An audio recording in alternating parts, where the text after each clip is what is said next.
प्रिय छात्राओं, अब हम आज तुलसीदास का तीसरा पद पढ़ने जा रहे हैं, ऐसी मूढ़ता या मन की। इस पद में भी तुलसीदास ने अपने मन की जितनी स्थितियां हैं, जो वो विषय वासनाओं के पीछे भागते रहता है, जो वो मूर्खता करते रहता है, उन सब की बात कही है। और भगवान के सामने वो स्वीकारोक्ति करते हैं कि हे प्रभु, मेरा मन तो ऐसा ही है, विषय वासनाओं में लगा ही रहता है। मैं निरंतर प्रयास करते रहता हूँ, उसे विभिन्न उदाहरणों के माध्यम से समझाते रहता हूँ, लेकिन फिर भी वो तो उसी दिशा में भागता है, विषय वासनाओं के पीछे ही भागता है, मोह माया में ही लगा रहता है। इसलिए आप ही अपने प्रण की रक्षा करते हुए मेरा उद्धार कीजिए। तो यहाँ पर वो फिर अपने मन की स्थिति का वर्णन करते हुए कहते हैं कि ऐसी मूढ़ता या मन की, मूढ़ता यानी मूर्खता, मेरे मन की ये कैसी मूर्खता है, ये कैसी मूढ़ता है कि परिहरि राम भगति सुर सरिता आस करत ओस्कन की। जो अपनी मूर्खता का प्रदर्शन कैसे कर रहा है कि राम भक्ति रूपी जो सुर सरिता है, राम भक्ति रूपी जो गंगा नदी है, उसको छोड़कर वो ओस के कणों की अपेक्षा कर रहा है, आशा कर रहा है। अब आप सोचिए कि यदि आपको प्यास लगी है और आपके सामने गंगा नदी बह रही है, तो आप उस गंगा नदी को छोड़कर यदि ये आशा करें कि अरे कोई ओस की बूंद गिर जाए और मैं एक बूंद पी लूँ, तो क्या वो बुद्धिमानी कहलाएगी?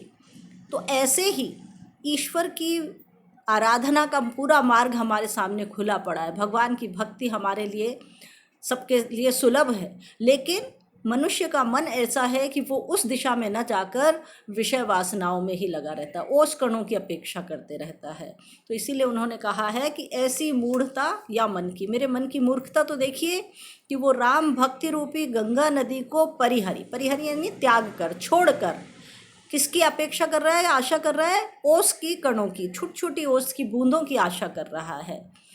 धूम समूह, अब इसके लिए अपनी बात की पुष्टि के लिए वो बहुत सारे उदाहरण देते हैं। तो पहला उदाहरण देते हैं, धूम समूह निरखि चातक ज्यों त्रषित जात मन मति घन की, नहीं तह शीतलता न बारी पुनि हानि होते लोचन की। वो कह रहे हैं कि धूम समूह निरखि, यदि जो चातक पक्षी है वो कहीं धुएं का समूह, कोई बहुत सारे धुएं के बादल जैसे देख लेता है, तो त्रषित जाति मति घन की, तो उसे लगता है, जो प्यासा जो चातक है उसे लगता है कि ये तो बादलों की बात है, क्योंकि वो तो स्वाति नक्षत्र का जल पीने के लिए बादलों की तरफ ही देखते रहता है, तो उसे घन की, बादलों की आशा हो जाती है।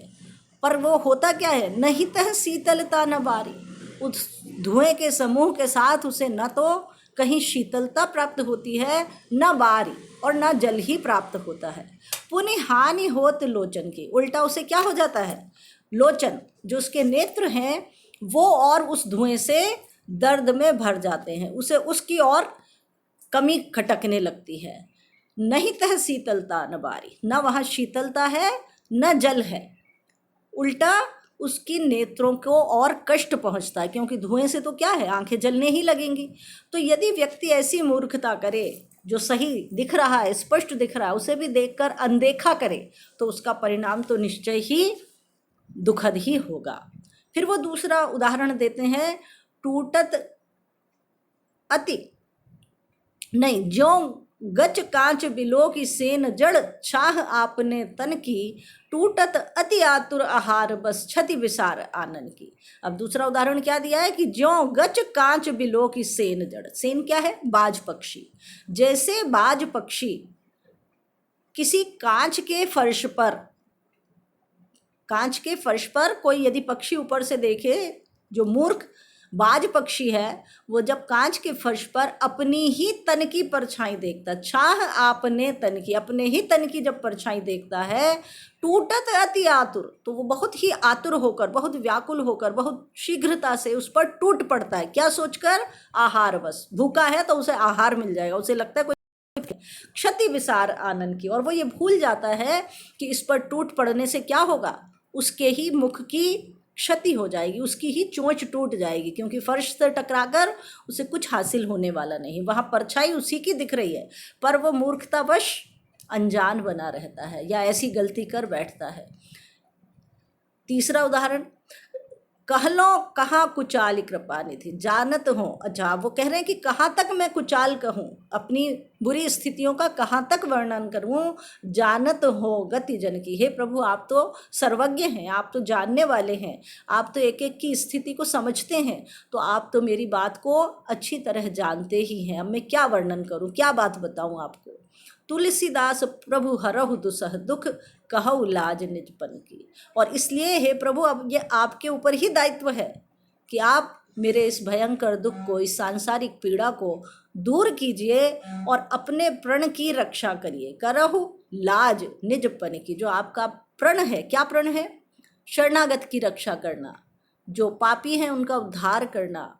तो ये जो आपका प्रण है, उस लाज की, उसकी लाज रखते हुए अब आपको ही हे प्रभु मेरे इन भयंकर दुख को दूर करना है, मुझे उससे मुक्ति दिलानी है।